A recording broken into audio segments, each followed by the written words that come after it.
दिव्या राठौर, मंजू, विजयलक्ष्मी देपन, मंजू और yes ma'am.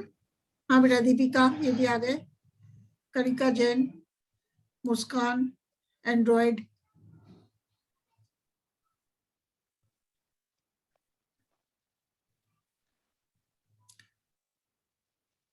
Android, blue droid, आपका नाम बताओ बेटा। एंड्रॉयड मनीषा हो क्या? एंड्रॉयड नाम लिखो बेटा। गायत्री मीना है बेटा।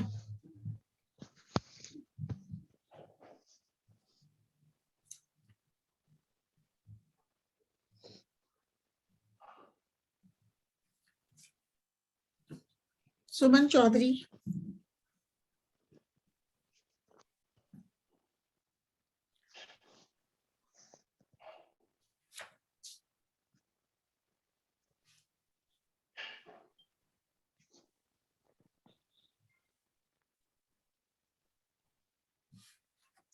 निशा बागड़ी, ज्योति वर्मा,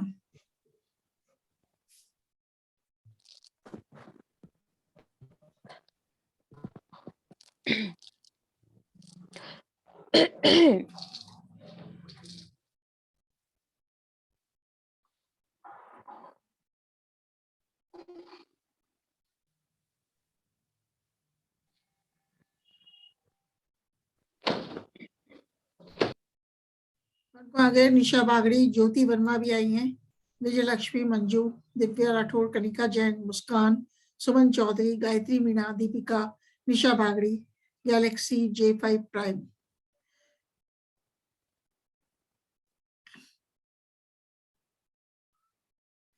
कामाक्षी,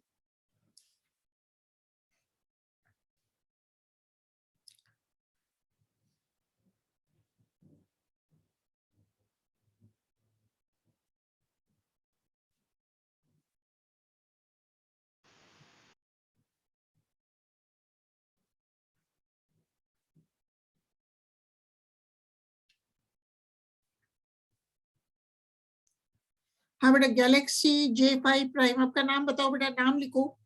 कौन हो, क्या नाम है अटेंडेंस के लिए? गैलेक्सी J5 नाम लिखो बेटा ना। यहाँ पे नाम क्या है आपका? Galaxy J5 prime.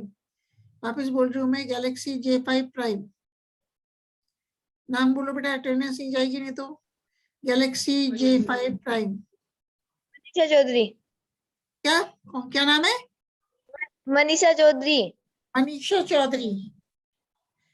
Manisha Chaudhary. हाँ। एक तो मनीषा खारबास है, एक मनीषा चौधरी है आप। मनीषा चौधरी कल हाँ, थोड़ी थे आप? कल थोड़ी थे बेटा आप मनीषा नहीं चौधरी? नहीं थे ना, नहीं आज नहीं। है। ओप्पो रवीना हाँ। चौधरी। हाँ, गैलेक्सी M30 नाम बोलो बेटा। गैलेक्सी M30 नाम बोलो, नाम लिखो। कोमल चौधरी, रवीना चौधरी, मनीषा चौधरी भी लगा दी, और मनीषा खारबास। ठीक है बेटा, मनीषा रेगर नहीं आ रही। हाँ, ओप्पो नाम बोलो बेटा। O88A54 अपना नाम बोलो। प्रीति दादी। प्रीति प्रीति। दादी। ओके बेटा, प्रीति की लगा दी। आप प्रीति लिख दो बेटा। ठीक है, प्रीति की लगा दी। Manisha Kharbas, Kamakshi, Manju, Divya, Komal Chaudhary, Hinal Joshi, Raveena, Galaxy J5 prime. ये क्या है आपका? मनीषा चौधरी। मनीषा चौधरी नाम लिखो बेटा। ज्योति वर्मा भी आ गई। सुमन चौधरी, विजयलक्ष्मी, निशा। अच्छा, अब अपन स्टार्ट करते हैं बेटा।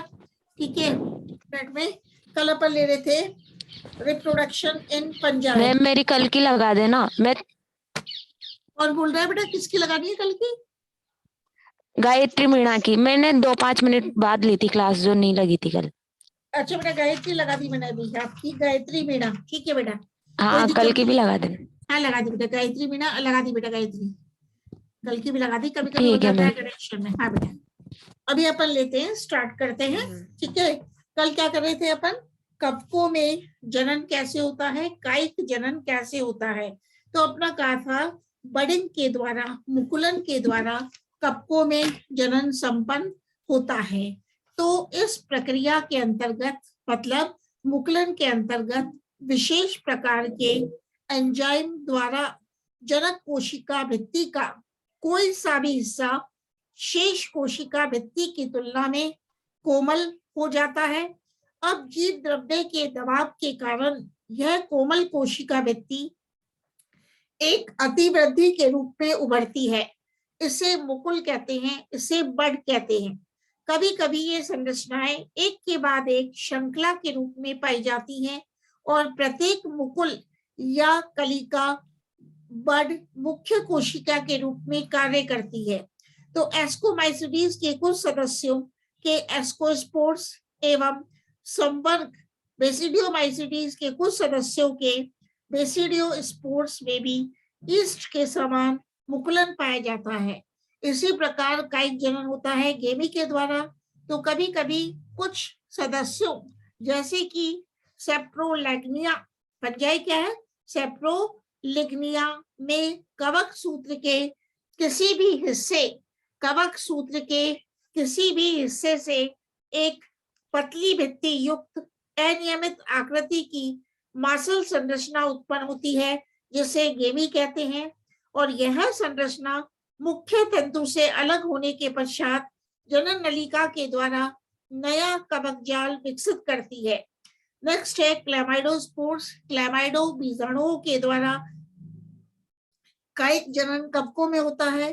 तो एक स्लाइड मैं शेयर कर रही हूँ आप लोगों के साथ, स्लाइड शेयर करते हैं आपके साथ। एक मिनट, स्लाइड अभी शेयर हो जाएगी।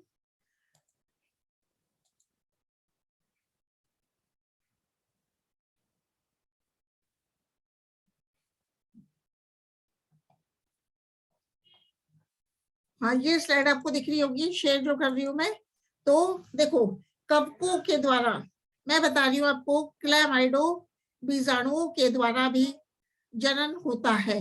तो क्लैमाइडो स्पोर्स के द्वारा, क्लैमाइडो बीजाणुओं के द्वारा कवकों में जनन कैसे होता है, ये आपको डायग्राम दिख रहा होगा। ये है क्लैमाइडो बीजाणु, क्लैमाइडो बीजाणु। तो ये मोटी व कठोर बाह्य भित्ति, कठोर बाह्य भित्ति वाली संरचनाएं होती हैं जिनका जीव द्रव्य अत्यंत ही सघन होता है। यहाँ संचित भोज्य पदार्थ लिपिड के रूप में पाया जाता है। ये जो देख रहे हो आप क्लैमाइडोस्पोर्स कैसे हैं, मोटी भित्ति वाली संरचनाएं हैं। और इन क्लैमाइडो बीजाणुओं में बेटा लिपिड भोज्य पदार्थ के रूप में पाया जाता है। तो कवक जाल में उपस्थित क्लैमाइडो बीजाणु टर्मिनल अंतस या अंतर्वेशी क्रम में व्यवस्थित रहते हैं। इस प्रकार एक कवक सूत्र में विकसित क्लैमाइडो बीजाणुओं की संख्या एक या एक से अधिक होती है, जो एकल या श्रृंखलाबद्ध चेन रूप में व्यवस्थित रहते हैं, जो एकल या श्रृंखलाबद्ध चेन रूप में व्यवस्थित रहते हैं। ठीक है, तो अब मैं बताती हूँ कवक सूत्र की वह कोशिका जिससे क्लैमाइडोस्पोर का निर्माण होता है, वह गोलाकार आकृति ग्रहण कर अलग हो जाती है। मतलब फिर ये देख रहे हो क्लैमाइडो बीजाणु कैसे बनते हैं। जिस भी कोशिका से क्लैमाइडो बीजाणु का निर्माण होता है वो सेल या कोशिका कैसी हो जाती है, गोलाकार हो जाती है, स्फेरिकल हो जाती है। और गोलाकार होकर ये कोशिका अपने चारों तरफ एक मोटी कोशिका भित्ति बना लेती है, जैसे कि आप इस डायग्राम में देख रहे हो। इन बीजाणुओं का निर्माण, मतलब क्लैमाइडो बीजाणुओं का निर्माण प्रतिकूल परिस्थितियों में होता है, एवं जब परिस्थितियां अनुकूल होती हैं तो ये क्लैमाइडोस्पोर्स अंकुरित होकर नए कवक जाल का निर्माण करते हैं। और ये क्लैमाइडोस्पोर्स कौन सी फंगस में पाई जाती हैं? एक है हिस्टोप्लाज्मा एवं fusarium.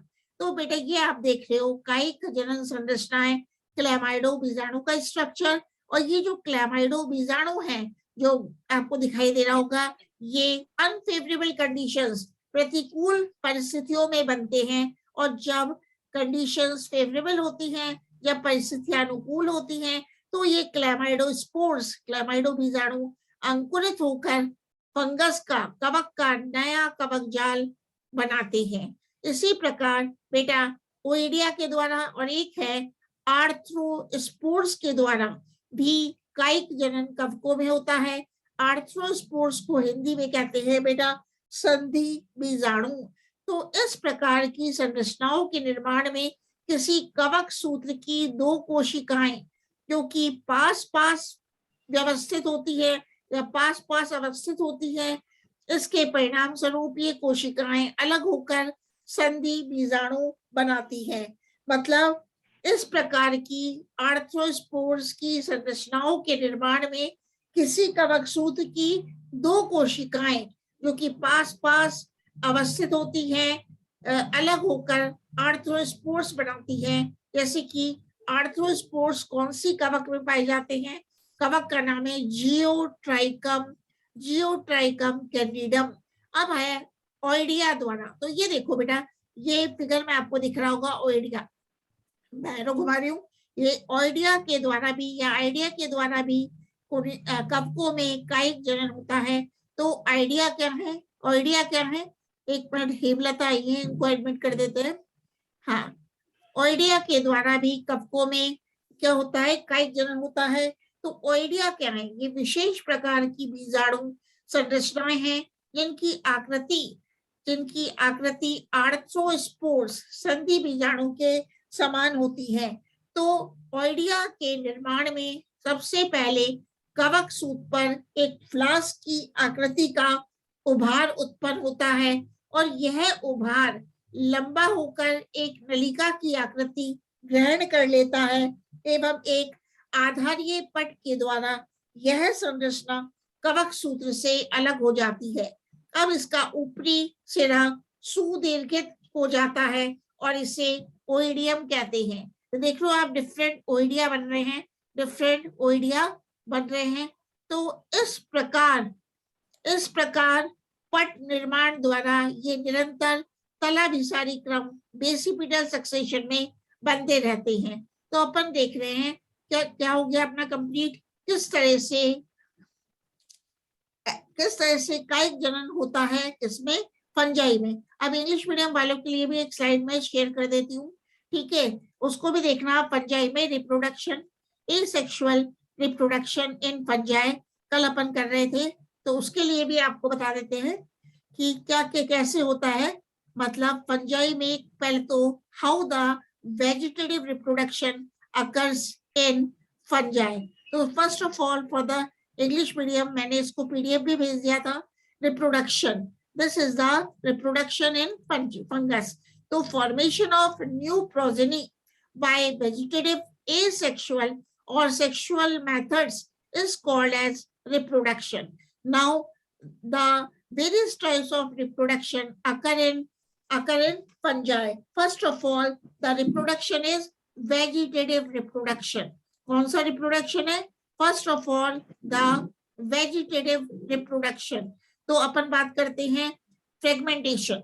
First of all, the fragmentation. So the thallus gets broken down into smaller units or fragments, and this process is called as fragmentation. तो बेटा fragmentation किसे कहते हैं? जो thallus है, it gets broken down into smaller units or fragments, and this process is called as fragmentation. Each fragment under suitable conditions gives rise to new thallus. Second, by means of arthrospore, the vegetative reproduction occurs in fungus. So in many fungi, the simple vegetative hyphae gets converted into many smaller units by repeated septum formation. These small fragments are called as arthrospore or oidia. देखो बेटा, these are the very small segments and these are called as oidia. These are called as oidia. अभी मैं oidia का और बता देते हैं आपको, बडिंग है ये, ओइडिया भी बन रहा है अभी। मतलब what are arthrospores? In many fungi, the simple vegetative hyphae gets converted to many smaller units by repeated septum formation. These small fragments are called as arthrospore or oidia. The septum is actually double septum so that the spores get easily separated. Up, they may be found in chains or in clusters. Examples of fungi in which arthrospores are found is Geotrichum and Trichospora. इसी प्रकार बेटा chlamydospores के द्वारा भी fungus में क्या होता है, वेजिटेटिव रिप्रोडक्शन होता है. तो in old cultures of many fungi the sales under nutritional stress or other unfavorable conditions may accumulate food, become thick-walled and round off to form resistant intercalary spores called as chlamydospores. तो chlamydospores किसे कहते हैं बेटा, याद करने का तरीका है, मतलब when the conditions are unfavorable or when there is deficiency of nutrition, the cells of fungi, they accumulate food. And when these cells of fungi, they accumulate food, they become thick-walled and round off to form some spores. These spores are called as chlamydospores. So these chlamydospores are formed in stress conditions. For example, कौन सी ऐसी fungus है जिनमें chlamydospores बनते हैं? In Mucor and fusarium, chlamydospores are formed. So according to Alexopoulos and Mims, these chlamydospores act as resting spores. They act as resting spores and grow to form new thallus on return of favorable conditions. Next, by binary fission के द्वारा भी क्या होता है? By binary fission, also the fungi reproduce vegetatively. Simple unicellular fungi like yeast reproduce by this method. The fungal cell divides into two daughter cells by transverse constriction and later by wall formation. Binary fission में क्या होता है बेटा? The fungal cell, it divides into two daughter cells. जो fungal कोशिका है वो दो daughter cells में divide हो दो daughter cells में divide हो जाती है and each daughter cell separates to form a new thallus. और एक है budding. A small outgrowth emerges from the mother cell which gradually increases in size. The nucleus of the mother cell divides into two and one of them is transferred to the outgrowth called as bud. Now wall formation occurs and the outgrowth or the bud loses its contact from the mother cell. Finally, the bud gets detached from the mother cell and develops into a new thallus. So we can say this is the example of binary fission. ये आप diagram में देख रहे हो, ये है binary fission. B diagram में दिखाया आपको क्लेमाइडोस्पोर्स का फॉर्मेशन. तो क्लेमाइडोस्पोर्स कैसी हैं? ये थिक वॉल्ड है, इनमें अबंडेंट क्वांटिटी में लिपिड पाया जाता है and these are thick walled structures. और ये डी जो अभी बताया बड़े बुकुलन का डायग्राम है. ठीक है, अब अपन करेंगे एसेक्सुअल रिप्रोडक्शन इन फंगस. किस तरह से फंगस में अलैंगिक जनन संपन्न होता है. तो अलैंगिक जनन के बारे में भी मैं आपको बता देती हूँ. ठीक है, पहले अपन करते हैं, एक स्लाइड शेयर करूंगी मैं कि फंगस में प्रजनन की वह प्रक्रिया जिसके अंतर्गत विशेष प्रकार की जनन संरचनाओं अथवा बीजाणुओं या प्रोपेग्यूल्स का निर्माण होता है तथा ये संरचनाएं बिना किसी संलयन के सीधे ही नए पादप शरीर के रूप में विकसित हो जाती हैं. तो इसे अलैंगिक जनन कहते हैं. देखो एक स्लाइड हिंदी मीडियम वालों के लिए शेयर करती हूँ मैं. ठीक है, तो ये वाली स्लाइड है. अपन अलैंगिक जनन पढ़ेंगे. आप इसमें पढ़ेंगे फंगस में. तो इसमें अपन इस प्रक्रिया में मतलब अलैंगिक जनन में क्या हो रहा है बेटा? युग्मकों का निर्माण नहीं होता है. अलैंगिक जनन जब कवकों में होता है तो गेमेट्स युग्मकों का निर्माण नहीं होता है. किसी भी पादप प्रजाति के प्रसार एवं प्रवर्धन के लिए अलैंगिक जनन अत्यंत महत्वपूर्ण है, क्योंकि इस प्रक्रिया में मतलब अलैंगिक जनन में एक समय में एक से अधिक पादप इकाइयां विकसित होती हैं. तो विभिन्न कवक संवर्गों के वर्गीकीय अभिनिर्धारण में बीजाणुओं की आकारिकी, प्रकृति तथा इनके विकसित होने की प्रक्रिया का महत्वपूर्ण स्थान है. तो इनके निर्माण की प्रक्रिया के आधार पर अलैंगिक बीजाणुओं को दो वर्गों में बांटा गया है. तो आप क्या याद रखोगे? जब फंगस में अलैंगिक जनन होता है तो अलैंगिक बीजाणु बनते हैं, एसेक्सुअल स्पोर्स बनते हैं. और ये एसेक्सुअल स्पोर्स दो तरह के होते हैं. एक तो है बेटा स्पोरेंजियोस्पोर्स धानी बीजाणु। एक है बेटा स्पोरेंजियोस्पोर्स, दूसरा है बेटा कोनेडिया।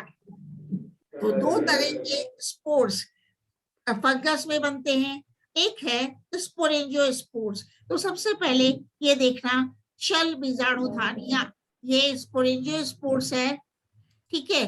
तो ये मैं दिखा रही हूँ एप्लेनोस्पोर्स का डायग्राम, ठीक है, तो बाद में देखना। ये स्पोरेंजियोस्पोर्स क्या होते हैं, ये पतली झिल्ली द्वारा आवृत एक थैलीनुमा संरचना के भीतर उत्पन्न होते हैं, थैलीनुमा संरचना के भीतर उत्पन्न होते हैं, जिसे बीजाणुधानी कहते हैं। ये आप देख रहे हो, ये बीजाणुधानी है जो कि थैलीनुमा संरचना है।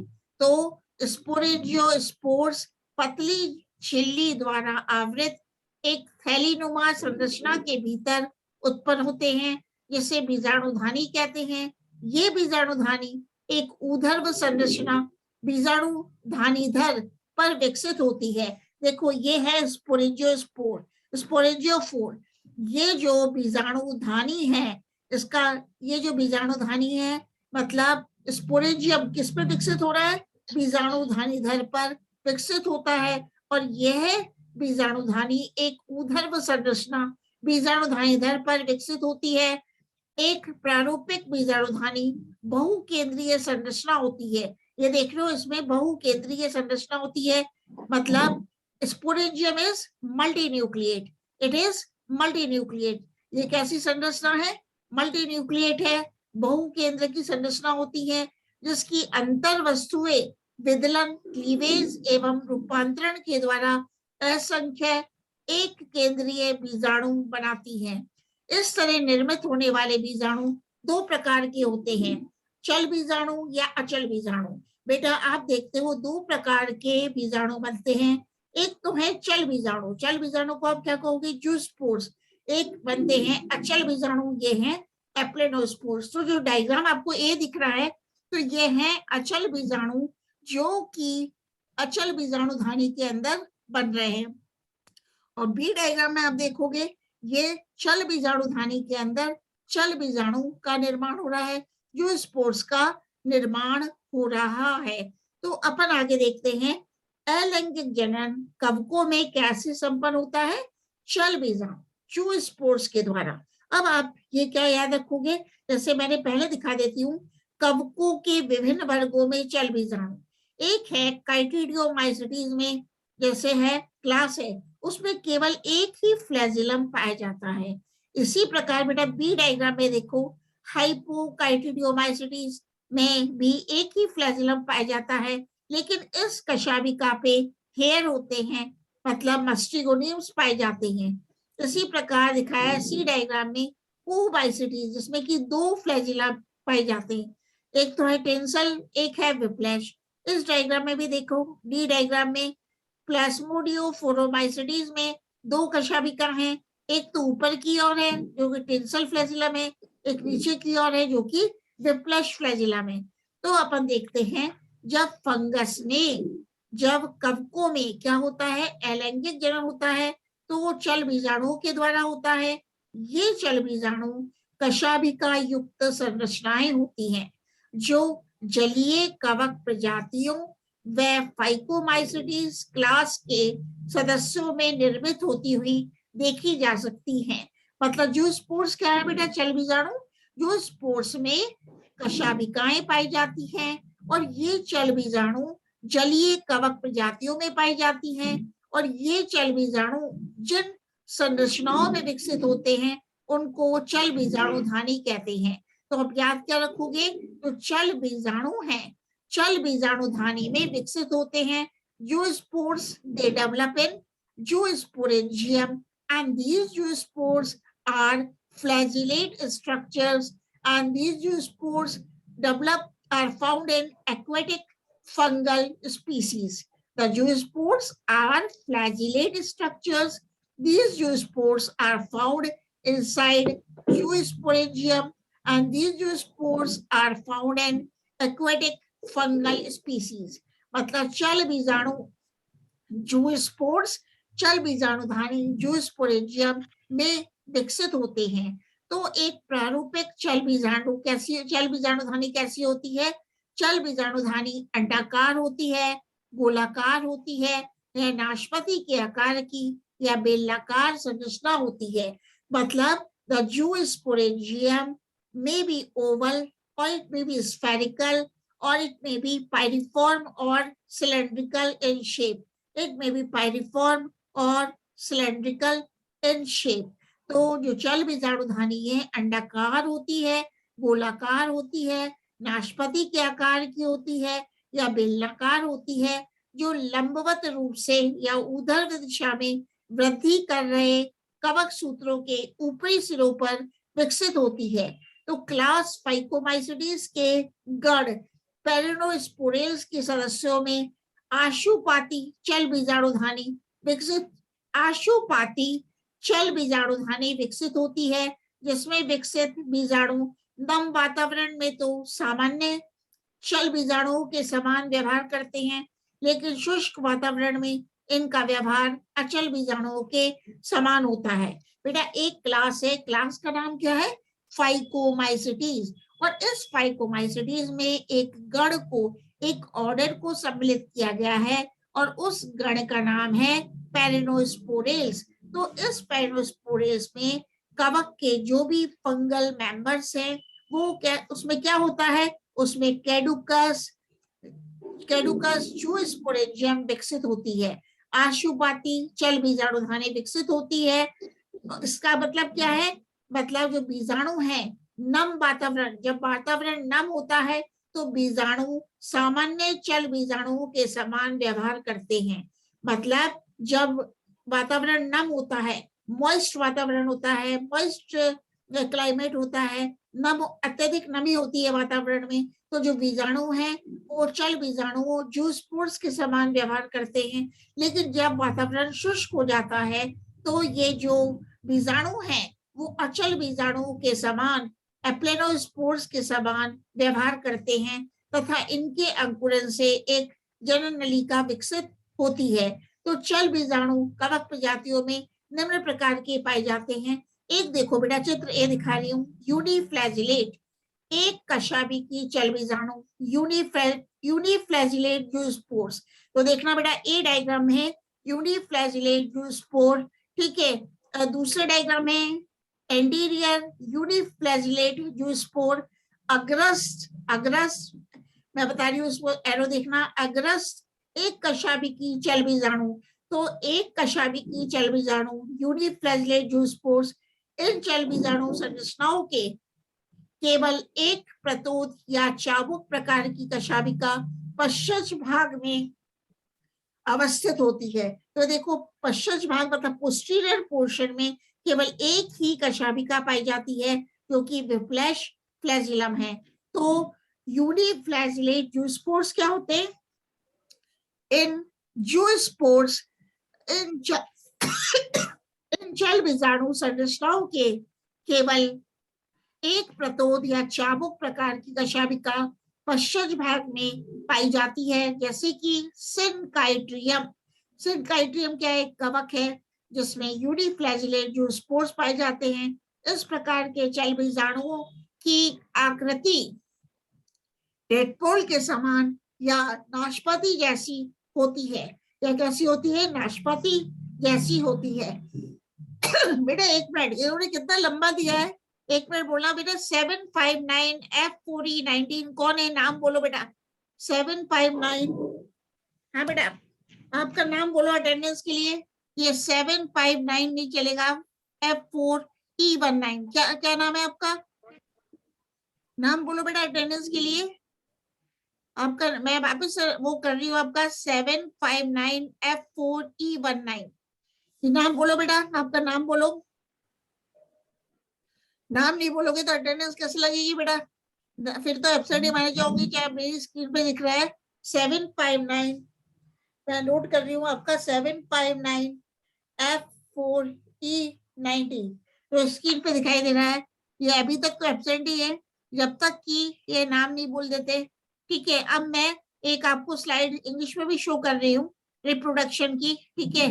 तो ये देखना आप, एसेक्सुअल रिप्रोडक्शन इन फंजाई। तो asexual reproduction in fungi occurs under favorable conditions, and vegetative or specialized hyphae produce innumerable unicellular or multicellular microscopic spores. मतलब when asexual reproduction occurs in fungi, the fungi produce unicellular and multicellular spores, and these spores may be spherical, or these spores may be oval, or sometimes variously colored as yellow, red, white, orange, brown, green, or some spores are motile and others are not motile. तो fungus में जब asexual reproduction होता है तो unicellular and multicellular spores बनते हैं. Spores कैसे होते हैं? स्फेरिकल होते हैं, ओवल होते हैं, and these are yellow, red, white, orange, brown and green. और कुछ स्पोर्स तो मोटाइल होते हैं while other spores are non-motile. The development of spores may be exogenous or endogenous. So the asexual spores and important structures related to them are as follows. Means the fungus reproduces asexually by means of zoospores. तो अपन देख रहे हैं, this is the sporangium and this is the sporangiophore. So zoospores are formed in aquatic species in sac-like structures called as zoosporangia by cleavage of the cytoplasm. मतलब as the name indicates, the zoospores are formed in zoosporangia. Zoospores किसमें बनते हैं? Zoosporangia में बनते हैं, and these zoospores are formed in aquatic species. Aquatic species में zoospores बनते हैं, and zoospores are unicellular, uninucleate, flagellated, wall-less, motile structures. ये zoospores कैसे हैं? एक कोशिकीय है, यूनिसेलुलर है, एक केंद्र की होते हैं, यूनिन्यूक्लिएट है, एंड फ्लैजिलेटेड स्ट्रक्चर्स है. तो all types of zoospores after swimming around for some time become stationery.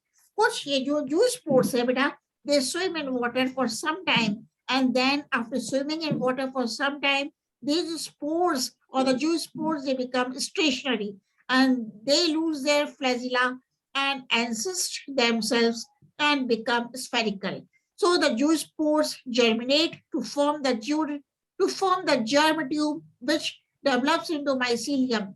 In fungi, 3 types of zoospores are found. ये देखो बेटा, ए फंजाई में क्या मिलते हैं? Uniflagellate zoospores. Uniflagellate spores are of 2 types. First है uniflagellate spores with whiplash flagellum.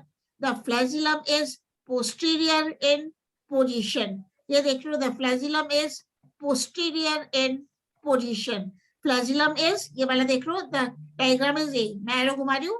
These are the uniflagellate zoospores and the flagella are found at the posterior position. So the flagellum is posterior in position. These type of uniflagellate spores with whiplash flagellum are found in Chytridiomycetes, for example, Syncytium.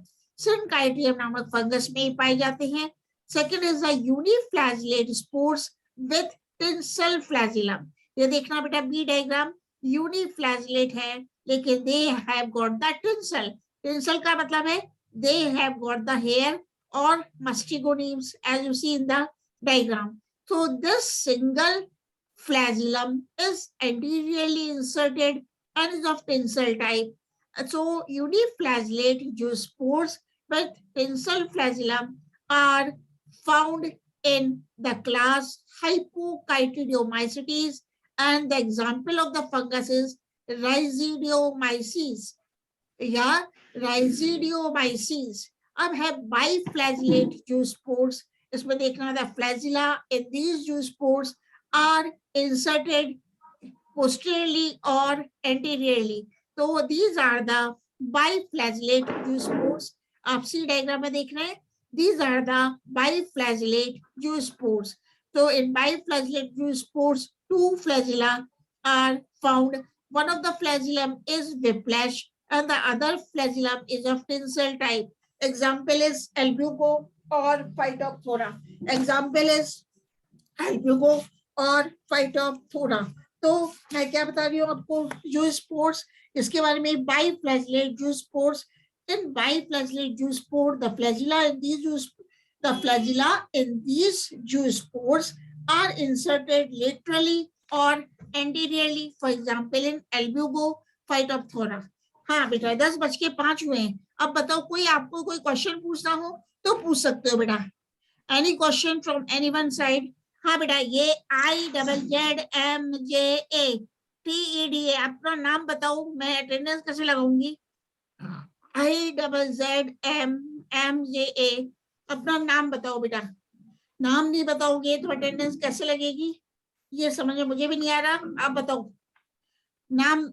आपको कोई problem है बेटा? सभी से बताओ.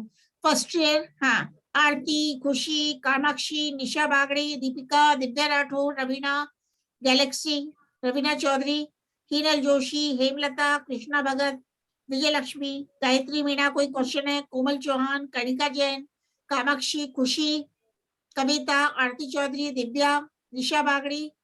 कोई भी question है आपकी साइड से तो आप पूछ सकते हो. कोई भी अगर आपको प्रॉब्लम है तो. अच्छा बेटा. नो. अच्छा ये वाले रेखा चौधरी भी प्रेजेंट. क्या बेटा? किसकी प्रेजेंट? रेखा चौधरी. रेखा चौधरी कहाँ है बेटा? इसमें दिखाई दे. कौन सा है आपका? 759 है क्या रेखा? नहीं मैम. तो ये IZZ है रेखा. IZZ. नहीं मैम, ये तो नहीं है मेरा. तो Galaxy J5 prime. Galaxy J5 prime. नहीं. नहीं मैम, वो मेरा है.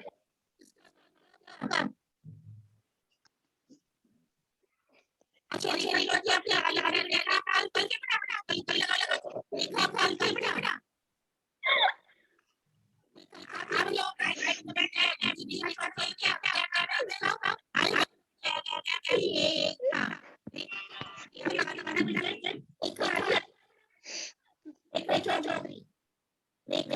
मैम आपकी आवाज साफ नहीं आ रही.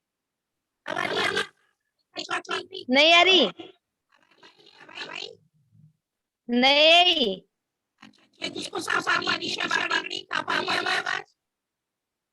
मैम मेरे को नहीं आ रही. मनीषा चौधरी.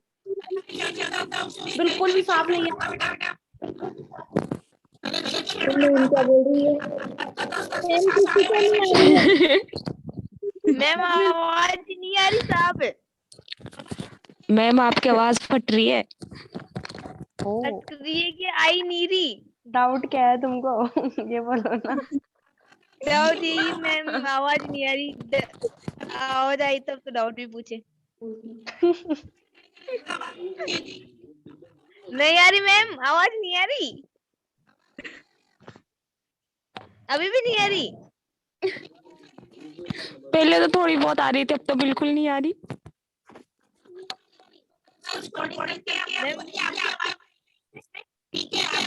क्या मैम क्या? समझ में नहीं आ रहा मैम को. जबरदस्ती.